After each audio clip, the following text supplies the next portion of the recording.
So first point is nationality of buyers and sellers. Both buyers and sellers belong to same country, but in international business both buyers and sellers are from different countries.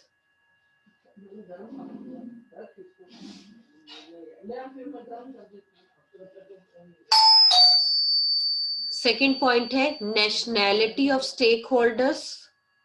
The stakeholders like employees, suppliers, shareholders, they belong to one country, which help in easy decision making. Or in international business, stakeholders belong to different countries,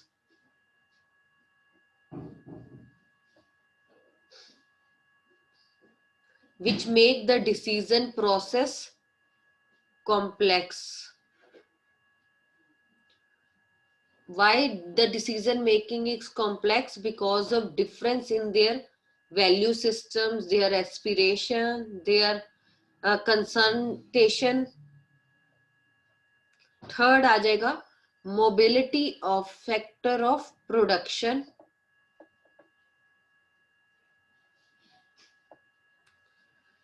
means mobility means from one place to another place. The degree of mobility of factor of production like labor, capital is relatively more within our country. ठीक है ना? But in international business the factors are less mobile across different nations.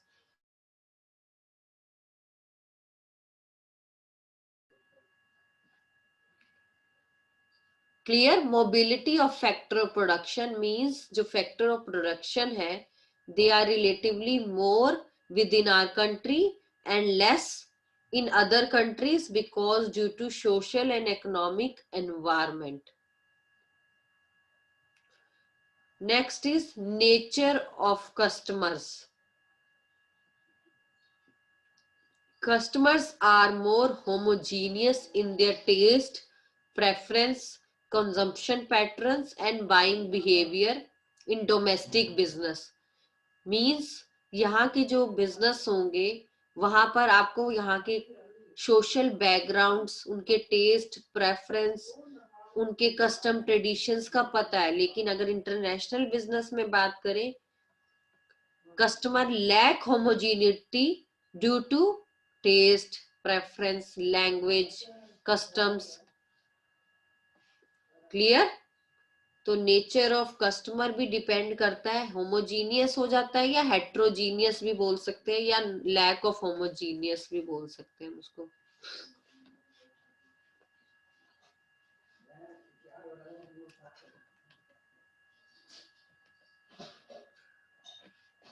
इसका बहुत अच्छा examples है. अगर हम Chinese में देखें, चाइनीज में वो प्रेफर करते हैं बाईसाइकिल. जापानीज जो है बाइक्स प्रेफर करते हैं. ठीक है? अमेरिका में अगर हम कार देखें, सब कुछ देखें तो इंडिया में राइट हैंड पे होता है ये सब कुछ, अमेरिका में लेफ्ट साइड पे होता है. तो उनके टेस्ट, उनके प्रेफरेंस, उनके जैसे वो चले आ रहे हैं हमें वैसे ही करना पड़ता है. तो कहीं ना कहीं कॉम्प्लिकेशंस आ जाती है in designing the products. Strategies क्या बनाए, कस्टमर का क्या टेस्ट रहेगा, तो इसमें नेचर ऑफ द कस्टमर जो है वो काफी डिपेंड करता है. difference in business systems and practices. Fifth point is difference in business systems and practices.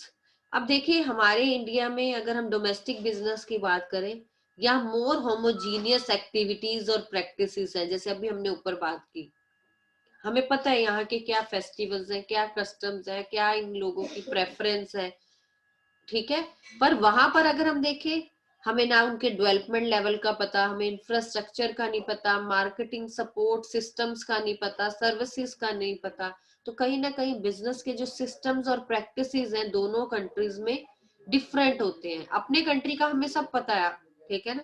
तो कहीं ना कहीं इंटरनेशनल बिजनेस में there is less homogeneous due to difference in development level, लेकिन यहाँ कहीं तो हम मोर होमोजीनियस है with in the country.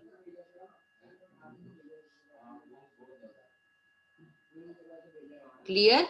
Business के जो सिस्टम्स है, पॉलिसीज है, आप इसमें ये भी बात कह सकते हो difference in business systems and practices में, कि यहाँ पर जो रूल्स है, लॉज है, ठीक है ना, बिजनेस के सिस्टम्स पूछा इन्होंने, तो यहाँ पर जो भी रूल्स और लॉज है अकॉर्डिंग टू हमारा अकाउंट्स करने का तरीका, बिजनेस करने का तरीका, एक सिंगल टैक्सेशन सिस्टम चलता है all over the country.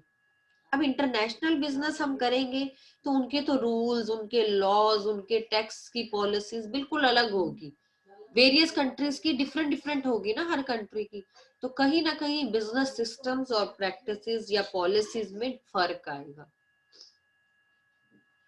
Clear. Yes ma'am. Yes ma'am.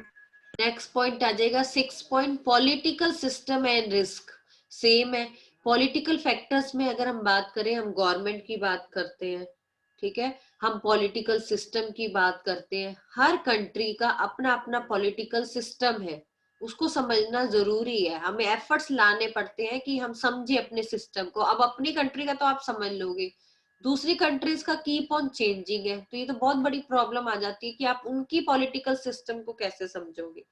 तो कहीं ना कहीं डोमेस्टिक फर्म्स जो होती हैं, they are familiar with the political system of the country, they know the better position of the business, जबकि इंटरनेशनल बिजनेस में ये सब नहीं मिलता, ठीक है ना, वहां कहीं ना कहीं रिस्क रहते हैं, ठीक है, वहां डिफरेंट पॉलिसीज होती है, उनकी पॉलिटिकल सिस्टम डिफरेंट होता है, तो कहीं ना कहीं हम मान सकते हैं हमें नहीं पता चलता। फिर आ जाता है बिजनेस रेगुलेशंस एंड पॉलिसी, ये वही सिस्टम्स और प्रैक्टिसेस की तरह ही है।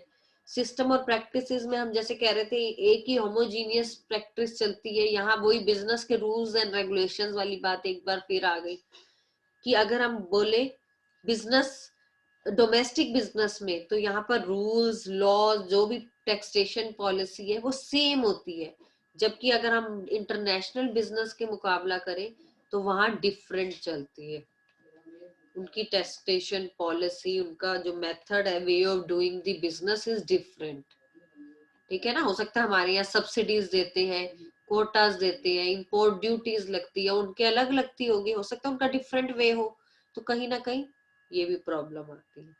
फिर है currency used in business transition, हमारी कंट्री में तो हमें पता है हमारी डोमेस्टिक करेंसी चलेगी, रुपीस चलेगी, पर दूसरी कंट्री में जाके बिजनेस करना है तो हमें उन्हीं की करेंसी की जरूरत पड़ेगी, हर कंट्री की अपनी अपनी करेंसीज है, तो कई बार दो दो तीन तीन करेंसीज को हमें यूज करना पड़ता है, एक्सपोर्ट करना पड़ता है, बिजनेस करना पड़ता है, तो कहीं ना कहीं करेंसी की भी प्रॉब्लम आती है। अगर अब ये तो यही 8 पॉइंट्स खत्म हो जाते हैं, हम एक आधा और देखें, रिस्क फैक्टर देखें, अगर डोमेस्टिक बिजनेस में कम डिग्री है रिस्क फैक्टर की, जबकि अगर हम इंटरनेशनल बिजनेस में देखें तो हाई डिग्री ऑफ रिस्क है वहां पर, ठीक है ना, है तो रिस्क ही, अपनी कंट्री में तो आप कहीं से भी पेमेंट का ले लोगे, वहां कैसे करोगे, तो कहीं ना कहीं रिस्क फैक्टर है। फिर आप एक पॉइंट और ऐड कर सकते हो, order processing time. Order processing time होता है कितने देर में आपका ऑर्डर जो है पूरा हो रहा है, कितना टाइम गैप है, देखो डिमांड कब हो रही है और सप्लाई कब उनको मिल रही है, इन चीजों पे इफेक्ट करता है। तो अगर हम डोमेस्टिक बिजनेस की बात करें, there is a less time gap in order and supply of goods, जबकि इंटरनेशनल बिजनेस में देखें there are wide term gap between order and supply of goods, वहां पर जो है टाइम गैप बहुत ही लंबा खींचा जाता है, ठीक है, उतनी जल्दी नहीं हो पाता बिजनेस जितना यहाँ होता है, ठीक है ना, तो कहीं ना कहीं टाइम गैप लेस है, वहां टाइम गैप जो है बहुत ही ज्यादा है। क्लियर। Yes ma'am.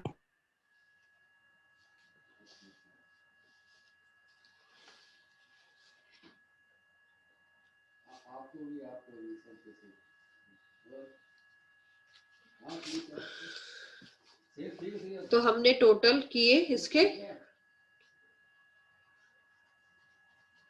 10 के आसपास हमने पॉइंट्स कर लिए। 7 8 ये थे आपकी बुक में, 2 मैंने बता दिए, रिस्क वाला and order processing unit time वाला। तो आपके एक अच्छा सा एक डिफरेंस इसमें तैयार हो सकता है। ठीक है, नेक्स्ट आ जाता है स्कोप ऑफ इंटरनेशनल बिजनेस। ये हमने टॉपिक नहीं करना, डिलीटेड है हमारे सिलेबस से, ये दिया ही हुआ है यहाँ आगे डिफरेंस। ठीक है, यहाँ 8 पॉइंट्स है, आप इसी में डिफरेंस दोनों ऐड कर लेना, 9th एंड 10th पॉइंट।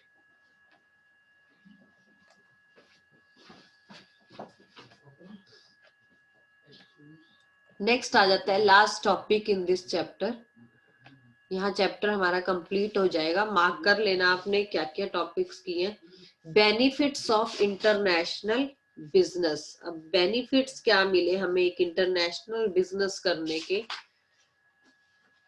ठीक है, बेनिफिट्स हम देखेंगे कंट्रीज को या नेशंस को प्लस एक बिजनेस फर्म को, तो दोनों तरफ से बेनिफिट्स आते हैं। ये इंपॉर्टेंट है क्योंकि चैप्टर काफी कट हो चुका है, तो इस चैप्टर में बचता ही कुछ नहीं, डिफरेंस और बेनिफिट्स है जो मेन बचता है, तो यही मेन करके आपने जाना है।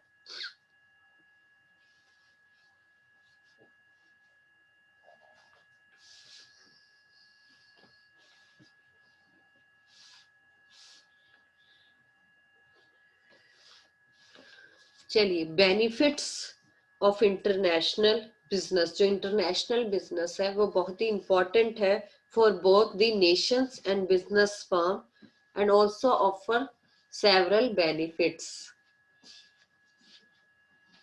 ठीक है, कौन कौन से बेनिफिट्स हैं ओवर द टाइम आपने देखा है कैसे कैसे एक्सपेंशन हुआ है ट्रेड का, इन्वेस्टमेंट्स का, आपस में ग्लोबलाइजेशन हुआ है, तो कहीं ना कहीं नेशंस और बिजनेस को इसका बेनिफिट मिला है।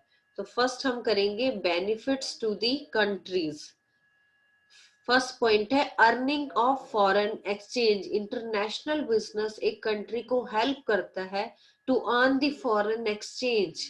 ठीक है, अपना फॉरेन एक्सचेंज को अर्न करने का सबसे अच्छा तरीका है, और वही पैसा आप कब किसे यूटिलाइज कर सकते हो, for import of capital goods. ठीक है, आप जितना ज्यादा से ज्यादा एक्सपोर्ट करेंगे, इंटरनेशनल बिजनेस करेंगे, आपको उतनी फॉरेन करेंसी जो है आपके पास आएगी, और उसी फॉरेन करेंसी को आप किस लिए यूटिलाइज कर सकते हो, आप खुद परचेज मतलब खुद कुछ इंपोर्ट करने के लिए कुछ कर सकते हो, जैसे कैपिटल गुड्स को इंपोर्ट करना, टेक्नोलॉजी हो गया, पेट्रोलियम प्रोडक्ट्स हो गए, वो प्रोडक्ट्स जो यहाँ पर नहीं प्रोड्यूस्ड हो पाते, डोमेस्टिकली नहीं बन पाते, वो प्रोडक्ट्स को आप बाहर से इंपोर्ट करवा सकते हो। तो earning of foreign exchange. Clear, international business help करता है हमें to earn foreign exchange which is used for import of capital goods, technology, petroleum, fertiliser, pharmaceutical products and host of other consumer products भी हो सकते हैं। कुछ ऐसे products भी हैं जो हमें मंगवाने पड़ते हैं, तो उसके लिए आप फॉरेन एक्सचेंज जो है अर्न कर सकते हो। क्लियर। सेकंड है more efficient use of resources. अब जैसे हमने ये पहले फीचर्स में भी किया था, जो इंटरनेशनल बिजनेस है वो इसी प्रिंसिपल पे चलता है कि आप जो रिसोर्सेज है उसको प्रॉपर यूटिलाइज करोगे। तो एक्सटर्नल ट्रेड हेल्प करता है specialise in production of those goods which we cannot produce economically और efficiently, means जिसको हमारे कंट्री में efficiently और effectively यूज करके नहीं बना सकते, वो आप बाहर से ले सकते हो।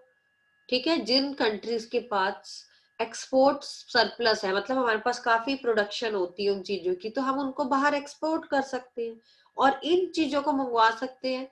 जो यहाँ नहीं हो पाती उनको इंपोर्ट कर सकते हैं, जो अदर कंट्रीज की स्पेशलाइजेशन है।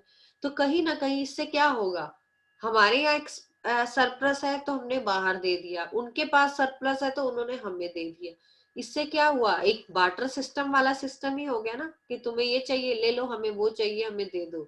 तो कहीं ना कहीं रिसोर्सेज का जो है इफेक्टिव एंड ऑप्टिमम यूज होता है, क्योंकि हर कंट्री का यही है, व्हाट टू प्रोड्यूस, क्या ऐसा बनाना है कि हम खुद भी लें और औरों को भी दें। आजकल तो यही हो रहा है ना, कैसे गुड्स को डिस्ट्रीब्यूट किया जाए इक्विटली, इक्वली आप कह सकते हो अमंग दी नेशंस, ताकि सारे नेशंस को बेनिफिट्स मिल सके। आजकल तो ऐसा ही हो रहा है, हम बनाते हैं और ये नहीं कि एक ही कंट्री के साथ डीलिंग होती है, सबको देते हैं, थोड़ा थोड़ा सबको पहुंचाते हैं। जैसे कि कोरोना की वैक्सीन बन रही है, ठीक है ना, डीलिंग शुरू होगी है ना अभी से, तो यहाँ एफिशिएंट यूज ऑफ रिसोर्सेज होगा।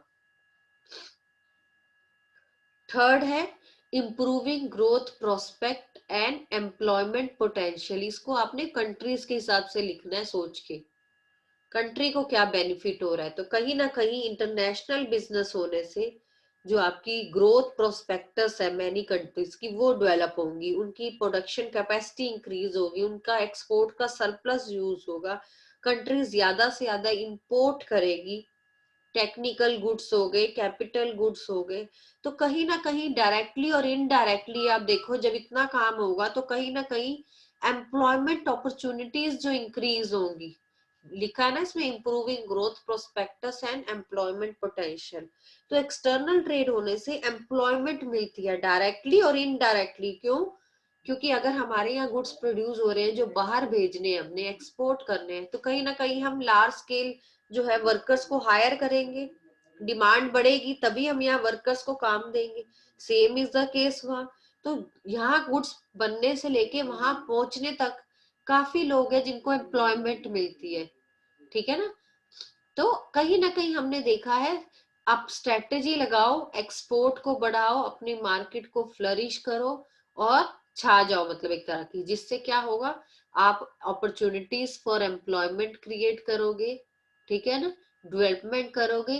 पर ये है कि काफी रिस्ट्रिक्शंस आएंगी आपके डोमेस्टिक प्रोडक्शन में इसको लेके, पर कहीं ना कहीं इम्प्रूवमेंट आएगी। इंटरनेशनल बिजनेस एक बार स्टार्ट हो जाता है तो कंट्री को कहीं ना कहीं ग्रोथ तो होती है, प्रोस्पेक्टस तो बढ़ता ही है। लास्ट आ जाएगा increase standard of living. Obvious है, अगर आप इंटरनेशनल बिजनेस नहीं करते तो आप डोमेस्टिक में ही रह जाते हो, आप वही चीज प्रोड्यूस करते हो जो सेम सेम हो जाएंगी, ठीक है ना। फिर आप वो चीजें नहीं कर पाओगे जो अदर कंट्रीज में होता है। तो एक्सटर्नल ट्रेड हमारी कंट्री को हेल्प करता है, सब कंट्रीज को, डिफरेंट डिफरेंट कंट्रीज को, कि जो नहीं भी बनाना वो भी वो प्रोड्यूस कर पाते हैं, जो नहीं भी यहाँ बना सकते हम वो भी मंगवा के पहन सकते हैं, डाल सकते हैं, यूज कर सकते हैं। तो कहीं ना कहीं स्टैंडर्ड ऑफ लिविंग बढ़ेगा, स्पेशली उनका बढ़ेगा जहाँ अंडर डेवलप कंट्रीज है, ठीक है ना। अंडर डेवलप कंट्रीज को अगर बाहर से सामान मिल रहा है तो धीरे धीरे उनका डेवलपमेंट अपने आप हो जाएगा, फिर अपने आप उनकी कंट्री का डेवलपमेंट हो जाएगा, और कहीं ना कहीं स्टैंडर्ड ऑफ लिविंग बढ़ेगा। पहले कहाँ सिंपल में रह रहे थे, अब चेंज हो जाएगा। Clear 4 points. As a country आप सोचो, आपकी कंट्री में फॉरेन एक्सचेंज आएगा इंटरनेशनल ट्रेड करने से, आपकी कंट्री की रिसोर्सेज प्रॉपर यूटिलाइज होंगी, हमारी कंट्री का ग्रोथ होगा, एम्प्लॉयमेंट बढ़ेगी, और स्टैंडर्ड ऑफ लिविंग जो है हमारा इम्प्रूव होगा। अंडर डेवलपिंग या डेवलपिंग से डेवलप कंट्री बनने का वो भी पूरा हो जाएगा। नेक्स्ट आ जाता है बेनिफिट्स टू फर्म्स। जो फर्म्स हैं जो इंटरनेशनल बिजनेस करती है उन्हें क्या बेनिफिट मिलेगा। Prospect for higher profits, obvious है इंटरनेशनल बिजनेस करने से ऑब्वियस है ज्यादा प्रॉफिट अर्न कर पाएंगे देन डोमेस्टिक बिजनेस, क्योंकि फर्म्स क्या चाहती है, ज्यादा से ज्यादा बाहर बेचे और हाई प्राइस पे बेचे as compare to home country, क्योंकि अपनी कंट्री में महंगा नहीं बेच सकते आप, बाहर तो जितने मर्जी में दे दो, क्योंकि पता है उन्होंने लेना ही लेना है, उनको तो इस चीज की स्कार्सिटी है, उनको तो यूज है ही है हमारी प्रोडक्ट्स की। तो कहीं ना कहीं प्रॉफिट्स बहुत होते हैं।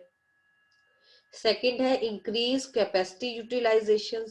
जो फर्म है वो अपनी कैपेसिटी के अकॉर्डिंग बनाते हैं, प्रोडक्शन करते हैं, प्रॉफिटेबिलिटी अर्न करते हैं, और कहीं ना कहीं इंटरनेशनल बिजनेस में एंगेज रहते हैं। ठीक है ना।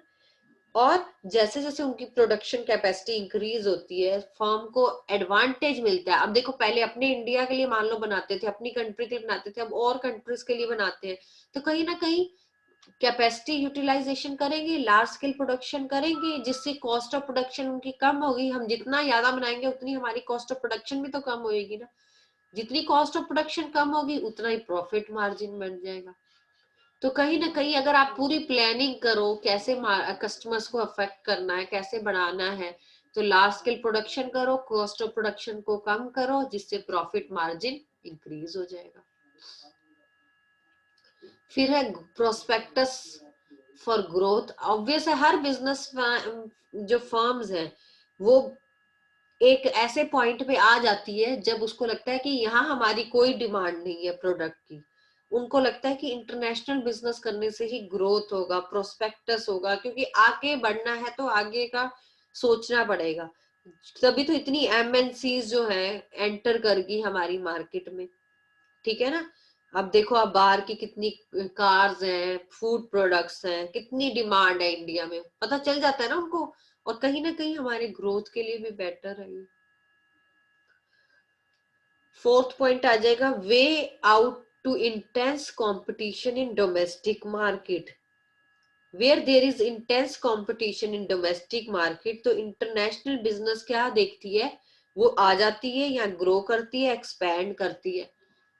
मतलब क्या है, डोमेस्टिक मार्केट में अगर आपको लग रहा है कंपटीशन हाई है, यहाँ जो प्रोडक्ट्स है अच्छी तरह सेल होते हैं, तो कहीं ना कहीं कंपटीशन बढ़ने से क्या होता है, इंटरनेशनल जो बिजनेस होता है वो यहाँ अपना जहां भी जाना है वहां ग्रो करता है, ठीक है ना, बढ़ता है, एक्सपैंड करता है, और अपना पूरा मार्केट को कवर कर लेता है।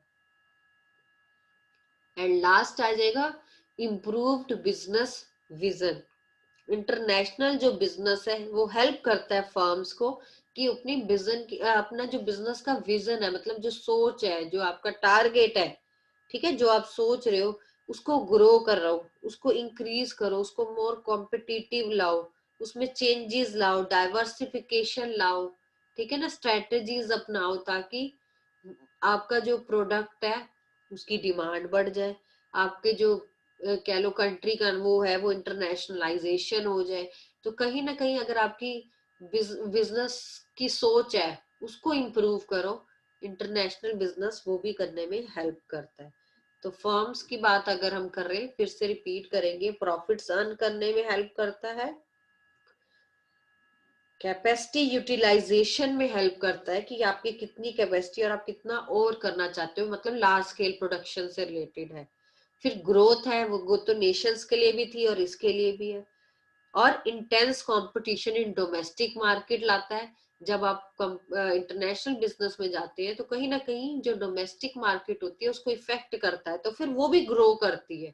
उनको लगता है कंपटीशन टफ है, तो वो कहीं ना कहीं वो भी ग्रो करती है। और लास्ट है इम्प्रूव्स बिजनेस विजन। जो हर बिजनेस में इंटरनेशनल बिजनेस जो है इम्प्रूवमेंट लाता है, ग्रो करने का, कॉम्पिटिटिव लेवल बढ़ाने का, डाइवर्सिफिकेशन का, स्ट्रेटजीज लगाने का। तो कहीं ना कहीं इंटरनेशनल बिजनेस एक फर्म्स को, जो फर्म्स बाहर बिजनेस करने जाती है, इंपोर्ट एक्सपोर्ट करती है, उनको भी हेल्प करता है। Any doubt?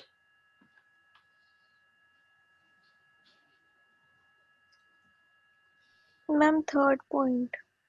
Third point, prospect for growth. Yes ma'am. देखिए, ग्रोथ कैसे बढ़ेगी, आप इंटरनेशनल बिजनेस करते हो, आपके जो डिमांड है प्रोडक्ट्स की, वो एक बार देखो, डोमेस्टिक मार्केट में अगर आप काम करते हो, मान लो आप बाहर नहीं जाते, आप यही काम करते हो, तो कहीं ना कहीं आपको लगेगा डिमांड सैचुरेटेड हो गई है, मतलब एक जैसे सी हो गई है, यहाँ डिमांड बढ़ नहीं रही। तो इंटरनेशनल बिजनेस क्या कहता है आपको, आप बाहर भेजो, आपको लग रहा है यहाँ डिमांड इतनी नहीं है मेरे प्रोडक्ट्स की, तो कहीं ना कहीं आप बाहर भेजोगे, बाहर भेजने से क्या होगा, कहीं ना कहीं आपकी जो मार्केट है, आपका जो ग्रोथ है वो बढ़ेगा।